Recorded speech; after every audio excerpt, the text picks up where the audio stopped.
Welcome back to another edition of the Forts Athletics Life and Coaching Podcast. I'm your host, Charles Inferna, and today we have a very special guest, Masters World Champion, record holder, Olympic weightlifter extraordinaire, Kristi Brewer. Thank you for taking the time to join us. Yeah, you bet. Oh, perfect. It works this time. So Kristi, why don't you share with us how you discovered Olympic weightlifting? I have two kids. And after I had my second, I, wanted to lose that last 10 pounds of baby weight. And so I figured, I actually found CrossFit through a Google search because at the time, I was obviously like kids, mom, I worked a full-time job, had zero time. And I Googled home workouts, like garage gym workouts. And that's actually how I found CrossFit. It was 2013, even though it was already big, I had never heard of it. And through CrossFit, I was introduced to Olympic weightlifting. And so after just about a year and a half in CrossFit, I had a coach ask me, or basically tell me that I should just do Olympic weightlifting. So that was kind of my introduction, my transfer conversion, I guess, Sure. to the sport. Now, you live in, I'm sorry, go ahead. Yeah, no, I was going to say I started specifically focusing on weightlifting in October of 2015. So you live in Idaho, right? So are there that many opportunities? Like, are there a lot of boxes, or are there a lot of like Olympic weightlifting coaches out there that you can like work with or just go to? So actually, I started in California. Okay. That's where I worked professionally while my husband was going to medical school. And so in California, obviously, there's a box literally on every corner. Sure. They're all over. And it's super saturated market. And so that was where I started. And then when I moved to Idaho, that's almost when I quit. Okay. Because it's not like California. There was limited CrossFit boxes, and weightlifting was, as you can imagine, was even significantly fewer. Like we have a very, very tiny LWC. And so I almost quit thinking that there's no way I can do this whole garage gym, remote athlete, train by yourself, send coach videos. I was like, and even my prior coach was like, it's not going to work. You're only, like a few months into weightlifting, less than a year, kind of still don't really know what you're doing. So it's going to be hard for you to progress without a coach. And so when I moved to Idaho in January of 2017, I literally was like, that was probably a short run at a really cool sport, but I think I've done. But then, eventually I found Max Ada, and he was good with remote athletes. So how many, did you compete at all when you lived in California, or were your first competitions when you moved to Idaho? Yeah, I did, a local meet and then American Open finals. Okay. 2016. So that was like my first competitions. So when did you, so when you're at a box and you start Olympic weightlifting and somebody kind of encourages you to do that, were there like glimpses of like what you are today back then? Like, was there like, do you have a good snatch, a good clean and jerk? Was somebody like, hey, wow, you should like, take this on stage and see what happens? My snatch has always been difficult. It's always been something that I've struggled with and been significantly less. It was my clean and jerk. I right out of the box, that sounds kind of funny, like cliche coming out of CrossFit. But soon after starting, I hit 100 kilo clean and jerk. And so that was kind of an eye opener for me of, wow, if you actually focus and train, that there is incremental progress. Obviously, like I had great progress when you first start, like everyone does. You're a beginner, and so that as you learn, it's exponential, and then it started to taper. And so hitting that 100 kilo clean and jerk about 3 months after I started was like, whoa, I'm going to the Olympics. Yeah, right. Like everyone thinks, But then you competed in the American Open finals. So was that like your second competition then? Yeah, AO finals was my second competition, and I actually qualified for nationals. Actually, no, because back in the day, oh my gosh, this seems like forever ago.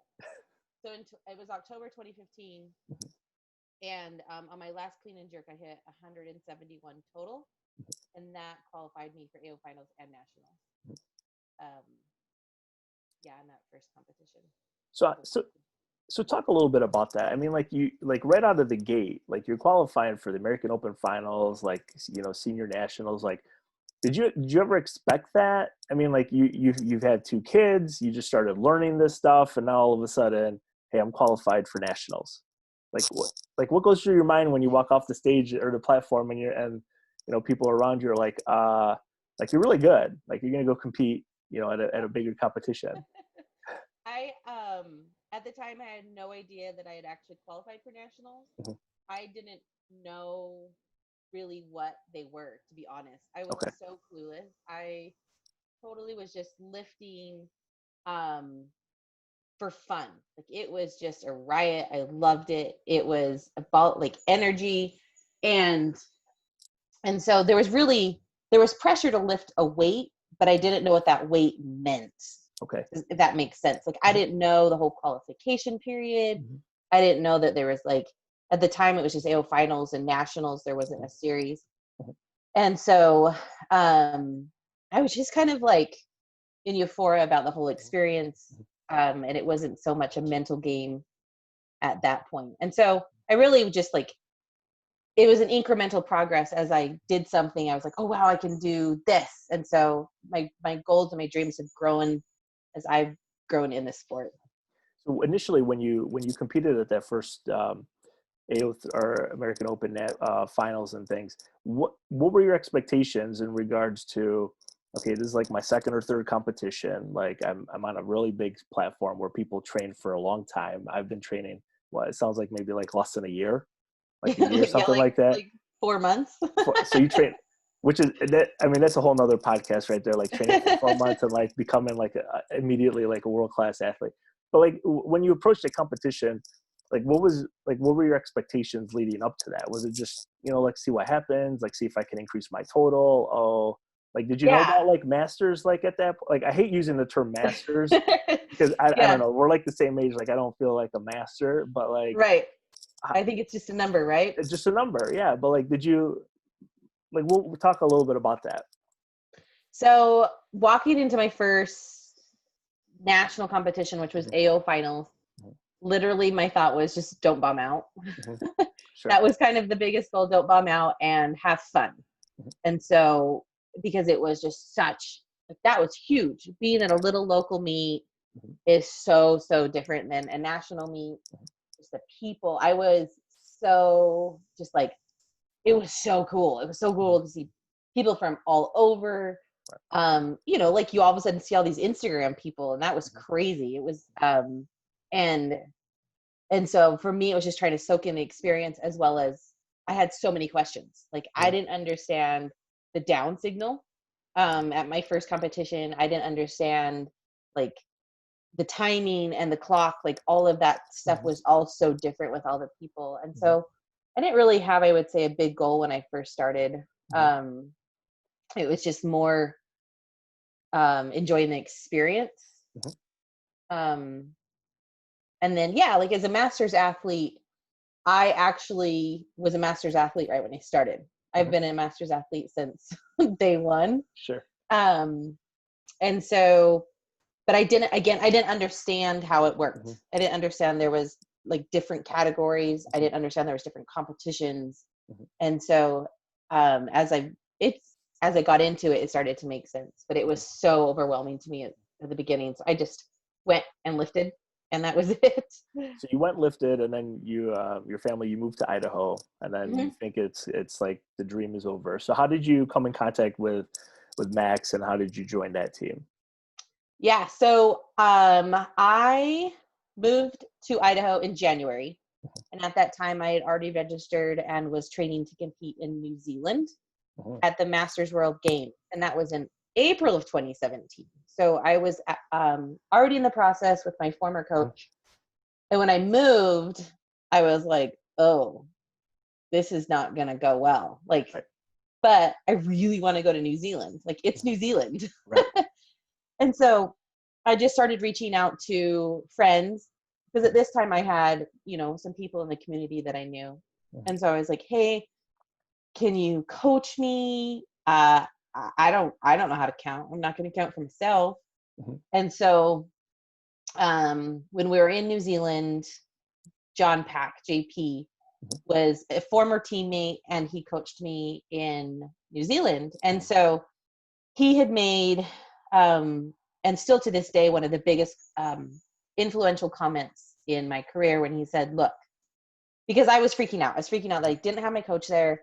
I had never not been with a coach. And so my prior coach held my hand a lot. He told me what to lift, when to increase, when to decrease, basically everything. I didn't really think as an athlete. I just lifted. And so he said, you're the one who has to make the lift. You're the only one on the platform. It does not matter if your coach is here or not here. That does not affect you making or missing a lift. Like, you are the one lifting. And so that was kind of a game changer of realizing that at the end of the day, like, it does come down to me making the lift. So yeah, it's a team effort, but I'm the one who has to put it all together when it counts. And so, and then obviously JP at the time, anyway, so I started talking more to JP, and he said, look, you should reach out to Max. Because JP had started working with Max and Juggernaut, and I was like, what? That's like big. Right.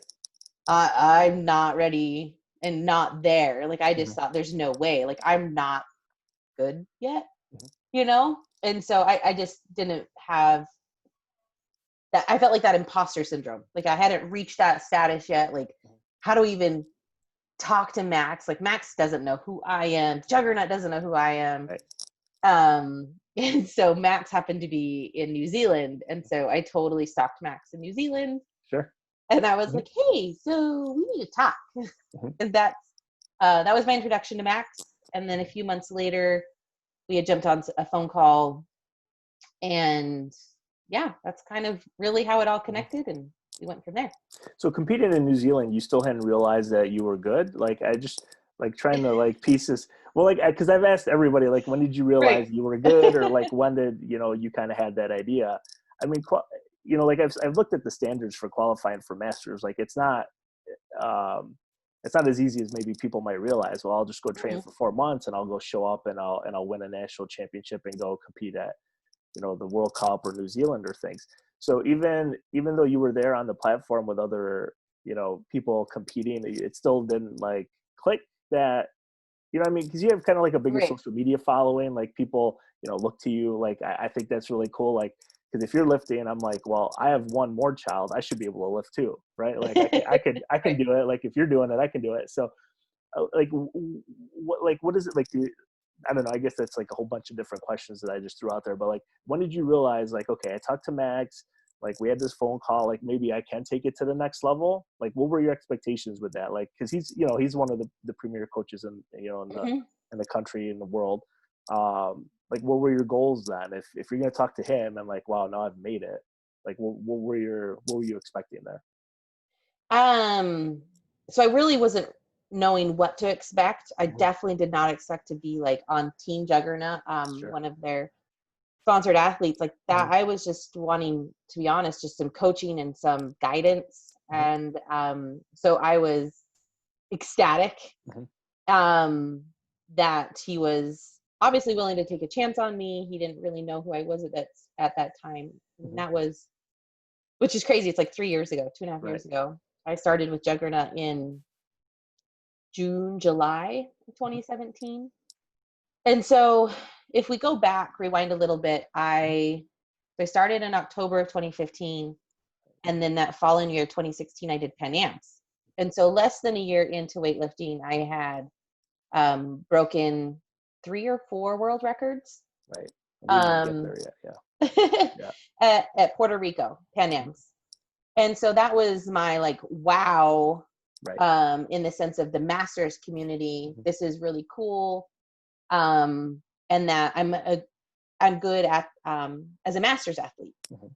And then and so when I went to New Zealand, that was an eye opener again, in the sense of on the world stage and winning there, even though like I went in still super jittery, still feeling pretty new into this sport about a year, about a year and a half.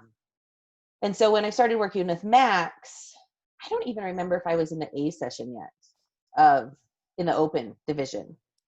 And so like when I started talking with Max, it was the goals were first, make the A session and then start making podium. And so once my first medal, which this is so funny, my first medal at a senior event was silver in clean and jerk, and I beat Kate and I. That's my claim to fame. Nice. So I always tell her that. I'm like, Kate, you remember that time I beat you? All right. That was the one and only.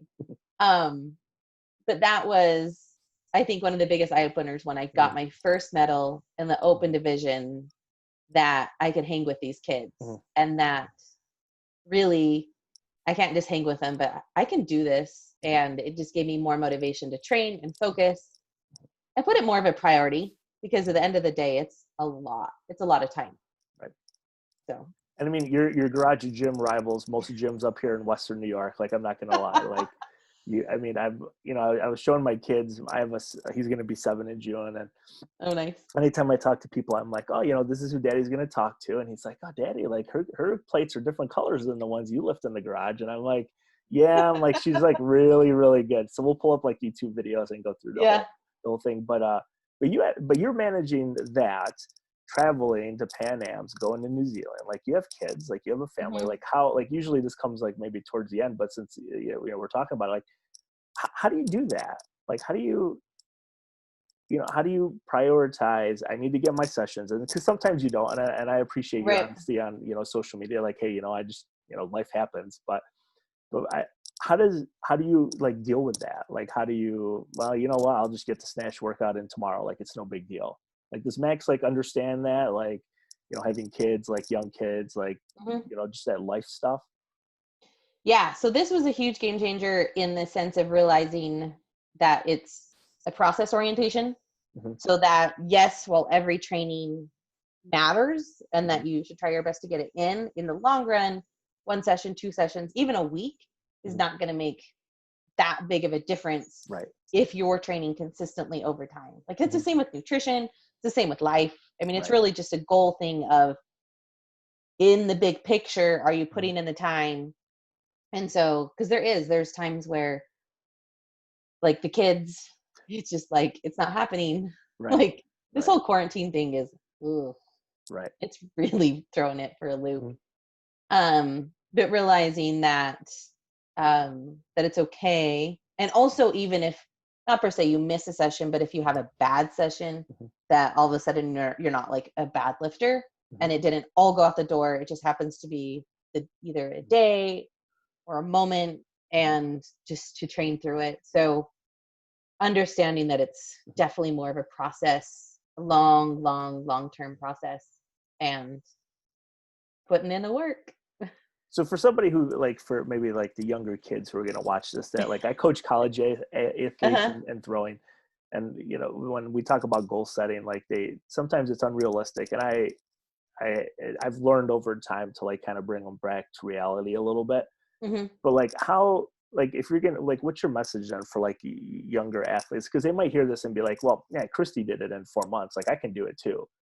Like, how do you teach somebody younger, or somebody who's just getting into the sport? Like, it takes a little while. Like, you can't, like, you have to learn proper technique. You can't just, you have to learn down commands. Like, what's your advice for somebody who's just like, who wants to get into it now? Honestly, my biggest thing is take out the dates. People get so set on, and that's what we're always coached, is when you pick a goal, set a date to it. Right. And so now you have put yourself to this like certain commitment. And honestly, we don't all reach our goals in the time frame that we want to. Life happens, training happens, we get sick, just things happen. And so often once you reach that date, then it's like, oh, like it's over, it's never going to happen. Right. But throw the dates out the window. And I have like big goals, big ones that I want. And then there's smaller goals. And so I can work my way up to it. So I can see the progress, but I'm not committing myself to, if it doesn't happen by then, that I'm a failure. Right. And, the whole speech of, failure obviously is part of the process, but allow yourself the ability to do it over time, because putting yourself into a box of a time frame can get really demoralizing. And so realizing that everyone has different life events and commitments, and so have big goals and then smaller ones that you can achieve. And a lot of mine are also even just like technique goals of technique focus and training and stuff like that.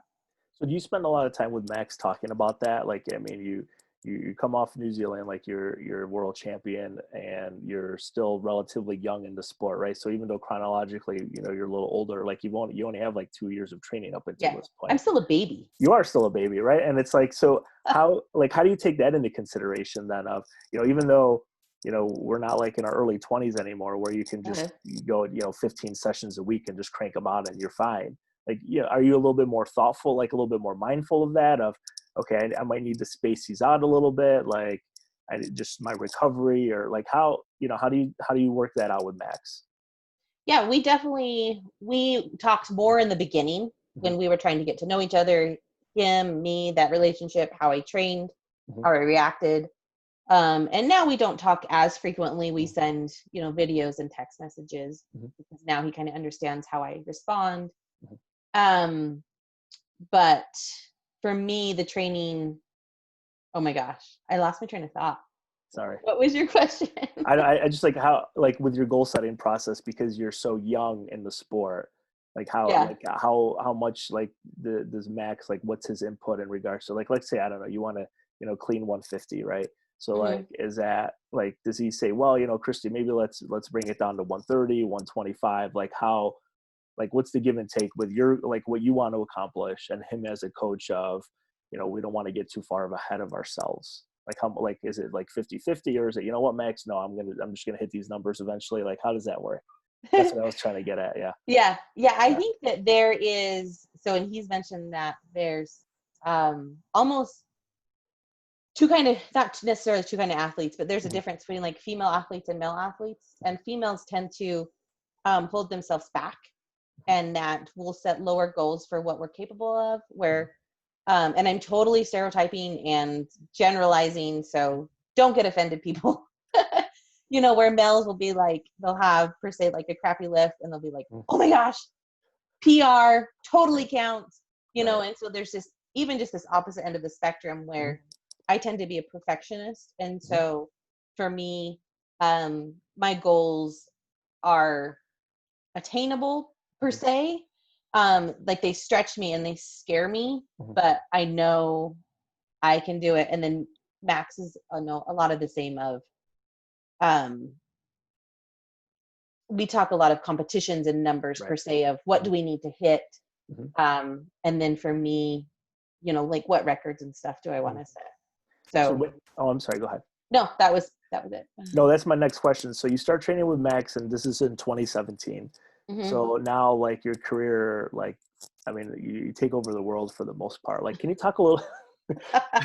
You do. I mean, like, Not really. You know, well, you know, like, so like, how do you, like, does your mindset change a little bit? Now you start training in 2017, like you're already a world champion, like you have all these records. Like, is it just like, I mean, like your husband, you've maybe finished like med school, like, does he realize like, wow, like my wife's like really good at this? Like your kids, you're a little younger, like, you know, is it okay, mommy's just going to make me breakfast? Like we don't realize like what mommy's accomplished. Like how do you start building that in 2017 with Max? Like talk a little bit about that year and some of those, you know, milestones that you hit along the way. Yeah. So when I first started, it literally was, I just still didn't feel that it was that good. You know, I wasn't good enough yet. Right. In 2017. And so a lot of it was, I just felt I was trying to make a name, and not even necessarily a name, but my own footprint.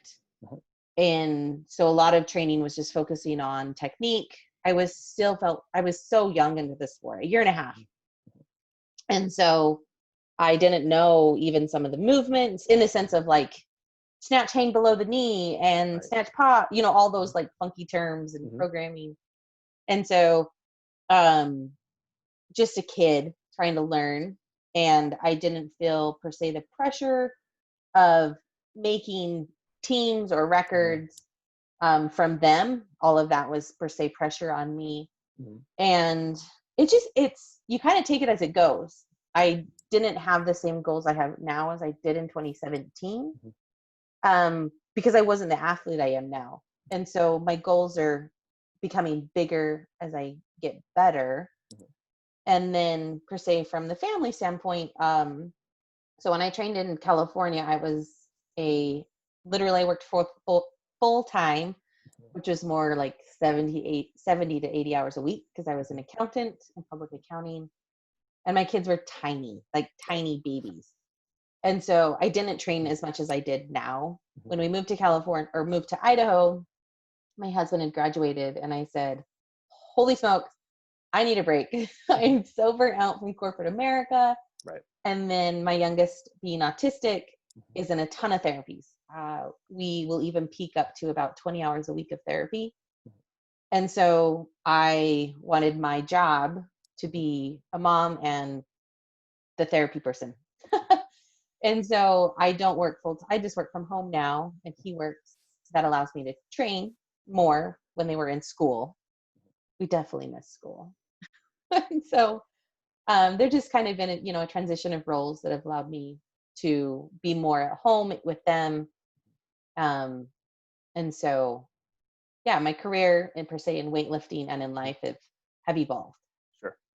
So as you've evolved, I mean, you're coming off of Rome, right? Where do you want to talk a little bit about your experiences in competing there at the was it not the Roma Cup? Is that what it? Yeah, The Roma Cup. Roma World. Roma, so why don't you talk a little bit about how you approach that, because now you're a little wiser, right? Even though you're still young, a little older when it comes to like competing at this stage. Like, do you approach meets differently? Like the more you go to Pan Ams and like world championships and things, like, I mean, you still have to go to local meets and like qualify for this stuff. But after you do, is it like, are you just going to hit a specific number just so you can win? Or is like the second attempt like, okay, we're going to try and break a record here and then go all out on 3? Like, how's the strategy change a little bit? Yeah. So interestingly enough, my physical and mental preparation is very, very similar than it was in 2017. I remember in 2017, I started doing a lot of mental visualization of the exact lifts, the numbers, very detailed visualization back in 2017. And so that is still the same because even though my goals and numbers are per se bigger, it's still the same, like mental and physical emotional feelings and weight on me. And so I do a lot of that the same as I prepare. And then going into a competition, it honestly just depends on what it is. So, whether it's a master's nationals, a master's worlds, or senior, or Rome, like those are all so, so different. And so, what am I peaking? What am I peaking? And, what are those numbers? And so going into Rome was insane because it's my first. I had an international competition in San Diego and I did awesome. It was one of my best meets, PR total to date. But going to Rome is a whole new ballgame, like different country, flying, travel. I had not, it's been a long time since I had done international travel. I had never done an international travel cutting to a 59. And so we didn't push the numbers because it was like, let's get used to this experience, because it's a lot. On top of the Roma World Cup, there was a lot of people there. It was a big competition. It was a competition that had a lot of people's Olympic careers on the line. And so a lot of people were pushing numbers. I actually got really sick in Rome. And so I competed and I felt like crap. I had just fever, didn't feel good at all. And so, then the day of the competition, things changed even more of game plan because I was just super weak. But it was awesome. Like I would go back any day for Rome just that, because I still put myself in the shoes of, like, you see these bigger people, because there's always going to be someone who's bigger and better and lifting the weights that you want to lift. And so seeing those people and training with those people it's just really cool to be like right next to them, and also realizing that they are just human, like I am just a human, and that it's really cool to see them do superhuman things, I guess. And that I'm like, ooh, I can do that too. So like when you're there in like in the training hall and you're working, you're working out with other superhumans, like who, what type of like questions, like who's your go-to, like if you're at a meet like that and you're multiple time world champion things, like who do you talk to, like who do you bounce ideas off of, who do you like ask advice of, like do you approach, like is it easy, like I'm fanning out right now talking to you, so I would feel apprehension approaching you after a meet or something like that, but when you're at the hall and everyone's lifting at the same time, like is it just as easy as, hey, we're Instagram friends, how's it going, like talk to me about like why you do this in the snatch or whatever, like is it the same, like is it just as easy as just approaching and having a conversation? I usually approach the people that I already know. And so Meredith, because she had obviously traveled and competed internationally quite a few times, I was like, like a million questions of like, what do I bring? What does the team bring? What can we do? Because there was all these new rules, because I was under the delegation, in the sense of like my husband couldn't stay with me in the hotel, my sister couldn't. So there was all these just different weird rules. But I was friends with Meredith, so I tended to ask her more questions. Max wasn't there. And so it pushed me out of my comfort zone to get to know Piros and Gatone. And so it was also another growing experience. My first international competition, again, was without my coach. And so it was scary, but it was also a huge growing experience, because it forced me to talk, get to know more people, and also had me have an experience with another coach. And so I don't know, the scary opportunities, you really do grow the most, even though they suck in the moment sometimes, the stretch. So speaking of stretch, so what's next for you, right? Like we've kind of talked about this quarantine thing, like I'm trying to homeschool 3 kids, like mine are 7, 5 and 3. Like so like as far as like meets, like did you have any competitions that you're something over the summer, or now is this a time to kind of like chill, like what are your next steps?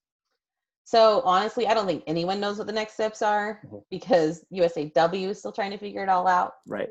And so my original plan was nationals and Masters World. It was going to be I started with Rome, and that was a great start. And then everything just kind of fell apart with COVID.